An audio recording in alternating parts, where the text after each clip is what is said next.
Hello student, कैसे हो आप सब। निधि मैम के साथ आप सभी का स्वागत है SRDF एकेडमी के यूट्यूब चैनल पर।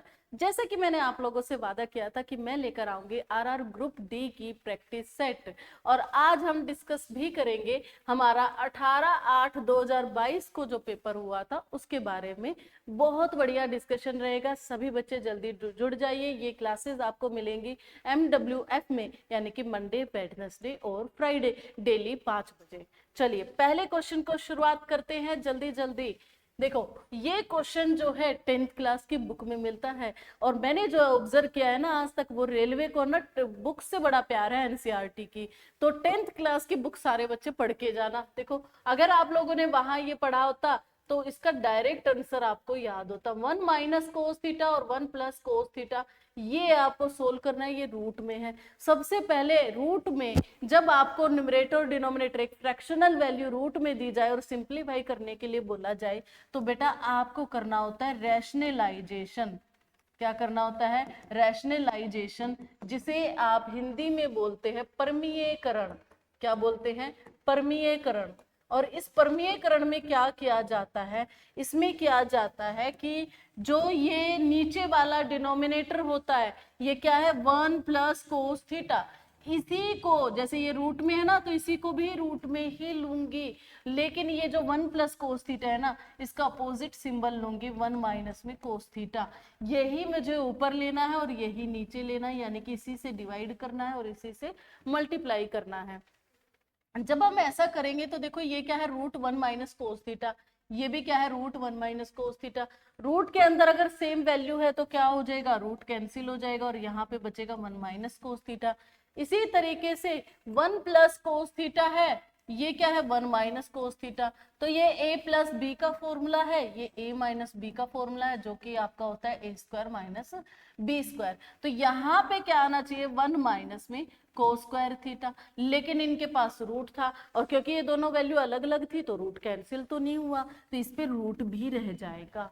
अब आप इसको देखो, भाई मेरे पास 1 माइनस कोस थीटा का कोई फॉर्मूला नहीं होता, लेकिन मेरे पास 1 माइनस कोस स्क्वायर थीटा का फॉर्मूला होता है। क्या होता है? Sine square theta. ठीक है, तो यहां से जब मैंने सोल्व किया तो क्या आया? 1 माइनस में cos theta divided by sine theta. एक बारी आपने 1 बाय साइन थीटा लिया, यानी कि साइन थीटा को 1 के बाय में लिया, एक बारी आपने कोस के बाय में लिया, तो आपके पास क्या आया है? कोसेक थीटा माइनस में कोट थीटा। तो आंसर यहाँ पे आएगा option number A. Next question की तरफ बढ़ते हैं। यहाँ आपको देखो क्या दिया गया है, यहाँ आपको दिया गया है प्रोपोर्शन में।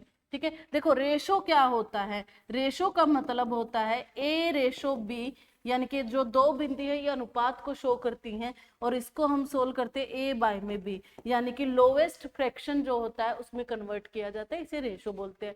प्रोपोर्शन क्या होता है? प्रपोर्शन में क्या क्या जाता है भाई? दो तरह के रेशो होते हैं, एक होता है ए रेशो बी, एक होता है सी रेशो डी। और ये दोनों पर जो रेशो होते हैं वो क्या होते हैं? इक्वल होते हैं।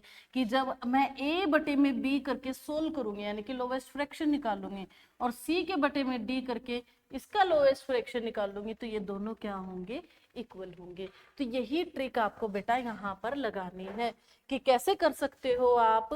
कि 9 12 12x ये आपको दिया है, तो क्या आएगा? 9 बटे में 12 बराबर में 12 बटे में x। निकाल लो x का मान, तो 12 गुना में 12 बटे में 9। ठीक है, सेम तरीके से दूसरा कर लेते हैं। क्या दिया है आपको? 28 रेशो 42। ठीक है, यहां से आया 42 रेशो y, तो कितना आया? 28 बटे में 42 इज इक्वल टू 42 बटे में y। तो y का मान भी यहाँ से आया 42 मल्टीप्लाई 42 डिवाइडेड बाय 28। यहाँ कट करना भाई, कट किया तो मुझे मिला 3 3 9, 3 चौक 12, 3 एकम 3, 3 चौक 12, मान आया 16x का। यहाँ पे किया तो 7 छिक 42, 7 चौक 8, 2 दूनी 4, 2 तिये 6, इसको किया तो आया 21। तो y मेरा आया 63। अब उसने मुझसे पूछा क्या है? उसने पूछा है 2x plus Y. 2x plus Y, तो यहाँ पे 2 गुना में 16 प्लस में 63 यानी कि 32 प्लस 63, 2 और 3 5, 6 और 3 9, 95 आंसर, यानी कि आपका सी ऑप्शन यहाँ पर करेक्ट होगा। अगर आप सभी को क्लास अच्छी लग रही है तो चैनल को एक बार सब्सक्राइब करो, क्लास को लाइक करो, दोस्तों के साथ भी इसे शेयर करना। यदि दो संख्याओं के बीच का अंतर 52 है और वे 7:3 के अनुपात में हैं, दो संख्याएं हैं हमारे पास, ये 7 है, ये 3 है, ठीक है, तो उसने कहा इन दोनों का अंतर कितना है, 52। अब एक बात यहाँ पे ध्यान रखना, रेशो का मतलब क्या है कि जो भी ये नंबर थे ना, उनको लोवेस्ट फ्रैक्शन यानी कि काटने के बाद, जैसे मान लो एक नंबर 12 है, एक नंबर 15 है, इसको मैंने काटा तो 4 आया, ये 5 आया, तो इनका रेशो क्या होता है, 4:5 ऐसे निकालते हैं, यानी कि दोनों को एक ही नंबर से क्या किया होता है, काटा हुआ होता है। तो ये भी ऐसे ही निकल कर आया होगा, कोई एक नंबर होगा जिसको इसमें भी गुना करो और इसमें भी गुना करो तो मुझे वापस मेरे नंबर मिल सकते हैं। तो बेटा जब आपको दो नंबर का रेशो दिया हो ना, 2 3 कितनों का भी, तो आपको ये याद रखना है कि पहला नंबर आपको यही मानना है।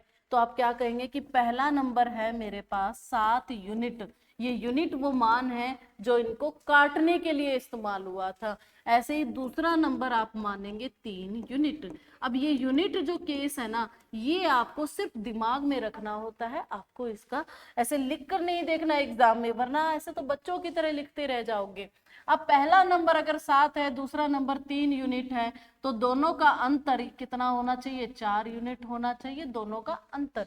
अब आपका जो दोनों का नंबर का अंतर है वो 4 यूनिट निकला है, और उनका जो उनका नंबर्स का अंतर है वो कितना है, 52। ना आप गलत हो ना वो गलत है, दोनों ही लोग सही हैं, इसका मतलब 4 यूनिट 52 के इक्वल होना चाहिए, और 1 यूनिट का मान आया यहाँ पर 13। ये क्या आया है, 1 यूनिट का मान, और उसने पूछा है सबसे बड़ी संख्या, तो सबसे बड़ी संख्या कौन सी होगी, 7 बड़ा या 3, 7 बड़ा मैम। और अगर ये 7 यूनिट है और 1 यूनिट 13 है, तो पूरा नंबर कितना बन गया है, 91। ऑप्शन नंबर डी यहाँ करेक्ट होगा। आगे बढ़ते हैं, एक त्रिभुज का क्षेत्रफल ज्ञात करो जिसकी भुजाएं, और बड़ी प्यारी सी ट्रिक है, आपका ना 10th में ये सिखाया भी गया था आप लोगों को, सुनो ध्यान से। आपके पास है ना, जब भी आपको ट्राइंगल का एरिया निकालना होता है, क्या करना होता है, ट्राइंगल का एरिया निकालना होता है, तो पहला फॉर्मूला ये होता था, half multiply base multiply height. लेकिन बेटा यहाँ तीनों तरह के ना साइड आपको दी गई है, हाइट नहीं दी है, और जब हाइट दी ही नहीं है तो कैसे निकालोगे, आप पुट करोगे। तो इसके लिए आपको एक फॉर्मूला दिया जाता है, हेरोन्स फॉर्मूला, आपको बड़ी आसानी से क्वेश्चन कर सकते हो। आपको क्या करना है, स्टेप याद कर लेना किसी भी ट्राइंगल का एरिया निकालने के लिए। अगर आपको 3 साइड दी है तो सबसे पहले तो क्या करो, इन 3 साइड को ना जोड़ दो, जोड़ दिया भाई, इसका आधा निकाल लो, जोड़ दिया तो 16 और 14 30 और ये 12 42, तो यहाँ पर आया 21।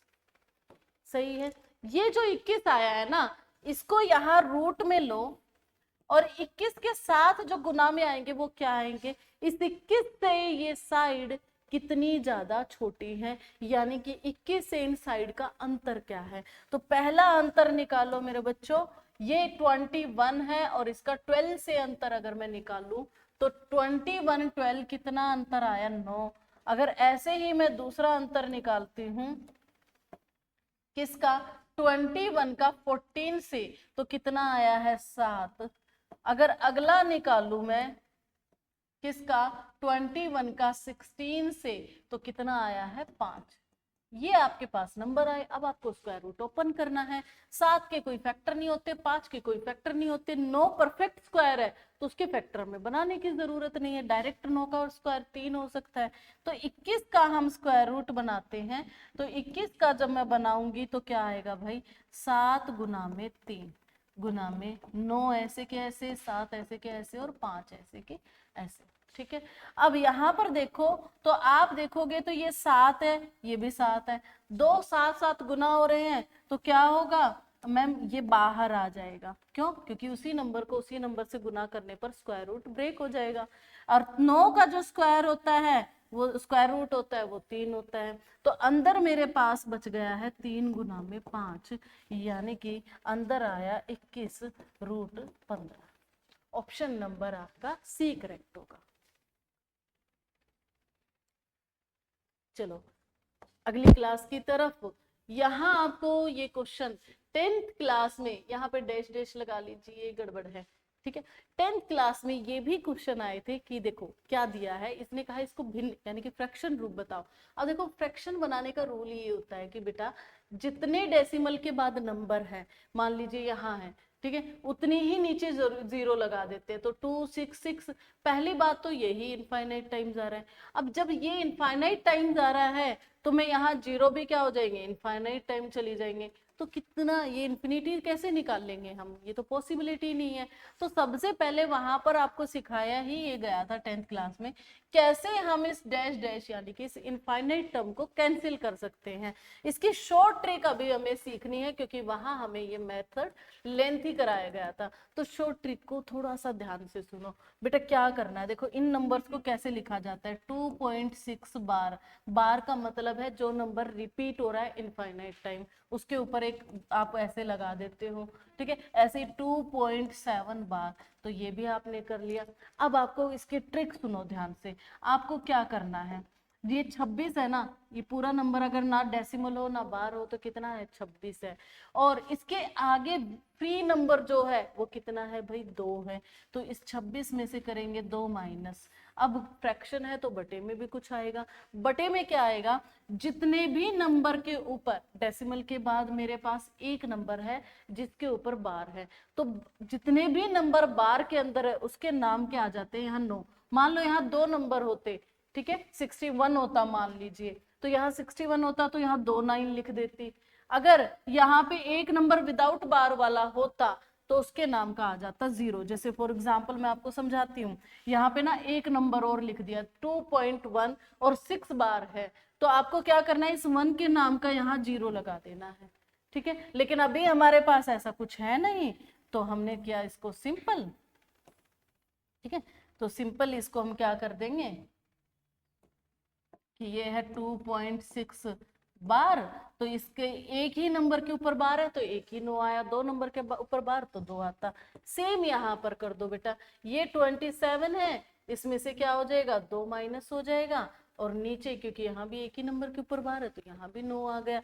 अब 26 में से 2 गया 24/9, यहाँ पर आया 25/9, और दोनों को जोड़ा तो 5 4 9 और 4 यानी कि 49/9। आपका ऑप्शन डी यहाँ पर करेक्ट होगा। चलो अगले क्वेश्चन की तरफ देखिए। एक ट्रक 60 किलोमीटर पर आवर की चाल से शहर पी से क्यू की यात्रा तय करता है, उसी मार्ग से 100 किलोमीटर पर चाल से पी तक वापस लौटता है। दी गई यात्रा की औसत चाल, एवरेज निकालना है आपको, एवरेज स्पीड। और बेटा बहुत बार आप लोगों ने ये फॉर्मूला पढ़ा है क्या, कि एवरेज स्पीड अगर आपको कभी भी निकालनी हो तो क्या करना चाहिए, दोनों जो चालें हैं उनका उसको 2 से गुना कर दो, और उन चालों का सम जो है उससे उसे डिवाइड कर दो। यानी कि पहली चाल जो है वो कितनी है, 60, तो 2 × 60। दूसरी चाल है हमारी 100, तो मल्टीप्लाई में आया 100 और डिवाइड में आया 60 + 100, ठीक है। तो कितना आया, 2 × 60 × 100 बाय में 160। 0 से 0 गया, 2 3 6, 2 8 16, 2 1 2, 2 4 8, यहाँ पे काटा तो 25, तो मेरा आंसर आया 75 किलोमीटर पर आवर औसत होगा। सभी को समझ में आया। नेक्स्ट क्वेश्चन, ए 100 अंडे 4 मिनट में गिन सकता है, जबकि बी उतने ही अंडे 5 मिनट में गिन सकता है, यदि वे एक साथ मिलकर 450 अंडे गिनने बैठ जाएं, ठीक है। तो देखो इसने क्या कहा है, ए की बात करती हूँ मैं पहले। ये क्या करता है भाई, 100 अंडे गिनता है 4 मिनट में, 4 मिनट में 100 अंडे गिनता है। तो बताओ मुझे 1 मिनट में कितने गिनेगा, कितने गिनेगा, 1 मिनट में गिनेगा 100/4। भाई कम ही गिनेगा ना 100 से, है ना। 4 मिनट में 100 गिन रहा है तो 1 मिनट में कम गिन पाएगा, तो कितने गिनेगा, ये गिनेगा 25।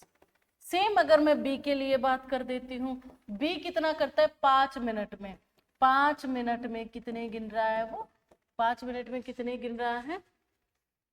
100 ही गिन रहा है। ठीक है, कितने गिन रहा है? 100 गिन रहा है।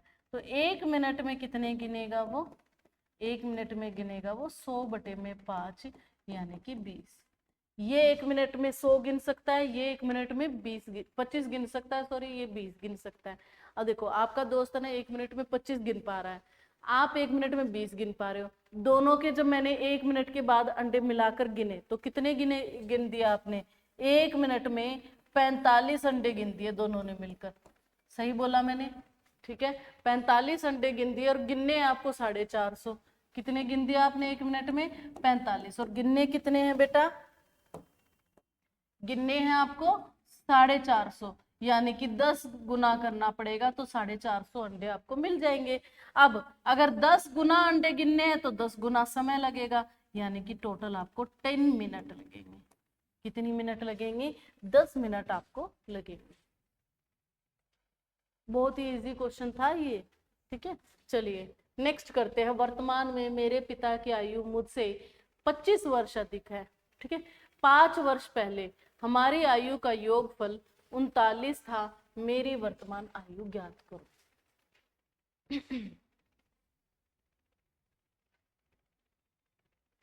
बताइए क्या होगा? वर्तमान में मेरे पिता की आयु, चलो वर्तमान की बात करती हूँ सबसे पहले। मेरे पिता की आयु, मैं जितने भी साल का हूं, मेरे पिता की आयु मुझसे 25 ज्यादा है। 5 वर्ष बाद पहले, 5 वर्ष पहले, ठीक है, 5 वर्ष पहले क्या होगा भाई? ये भी 5 साल छोटा हो गया और ये भी 5 साल छोटा होगा। अब आप 5 साल पहले कितने के थे? 5 साल छोटे ही तो थे। ठीक है, तो यानी कि इतना होना चाहिए। हमारी आयु का योगफल, यानी कि ये वाली उम्र और ये वाली उम्र, इन दोनों को अगर मैं जोड़ूंगी तो मुझे कितना मिलना चाहिए बेटा? मुझे मिलना चाहिए 39। ठीक है, x में x जुड़ा 2x आया, -5 और क्या आया 15, तो 39 में से 15 गया, 9 में से 5 गया 4, 3 में से 1 गया 2, 2x, तो x का मान कितना आया है? 12। ठीक है, उसने कहा है मेरी वर्तमान आयु तो 20। अब इस क्वेश्चन को आप विदाउट एक्स भी कर सकते हो, यानी कि आप ऑप्शन से भी कर सकते हो। जैसे मैं पहला ऑप्शन ले लूं, ऑप्शन ए ले लेती हूँ मान लीजिए मैं। ठीक है, क्योंकि आप लोगों को एक्स लगता है बड़ा भयानक, है ना? तो एक्स भयानक लगता है तो बच्चों को मानने में बड़ी दिक्कत होती है कि हम नहीं मानेंगे, मैं बिना माने कुछ बात बताओ। तो बिना माने बेटा बात ये है कि अगर पिता की आयु 25 अधिक है, तो जैसे मैं जो भी हूं, मान लीजिए मेरी आयु 20 साल है। क्या है? मेरी आयु 20 साल है। तो अगर मैं 20 साल हूं तो मेरा पिता मुझसे 25 साल बड़ा होना चाहिए, यानी कि वो 45 साल का होना चाहिए। अब 5 साल पहले ये हो जाएगा 15 का और ये हो जाएगा 40 का। तो क्या इन दोनों का सम 39 है? बिल्कुल नहीं है मैम। तो ये ऑप्शन आपका नहीं हो सकता। फिर ऐसे ही आप दूसरे के लिए ऑप्शन से चेक करना एक बहुत ही बेहतरीन मेथड होता है, अगर आप थोड़ा सा इस पे अपना हाथ बिठा ले तो। ऑप्शन बी से अगर मैं चेक करूंगी तो इसकी उम्र 12 है, इसकी उम्र 25 ज्यादा होनी चाहिए पिता की, तो 5 और 3 साल 37 हो गई। अब ये 5 साल पहले कितने का हो गया? 7 का हो गया। ये 5 साल 32 का हो गया, यानी कि 39। बिल्कुल करेक्ट। तो ऑप्शन नंबर यहाँ पर ये करेक्ट होगा।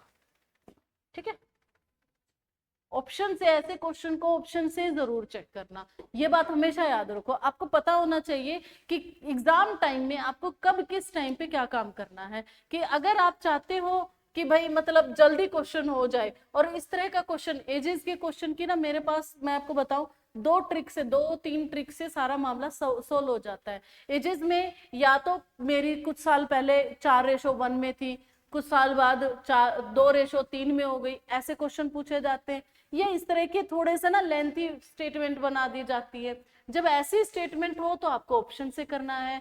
और जब उस तरह के क्वेश्चन आते हैं जिनमें रेशो दिया होता है कुछ साल पहले और कुछ साल बाद का, उसकी भी एक ट्रिक होती है। जैसे जैसे क्वेश्चन में आगे बढ़ेंगे वो भी मैं आपको सिखाऊंगी।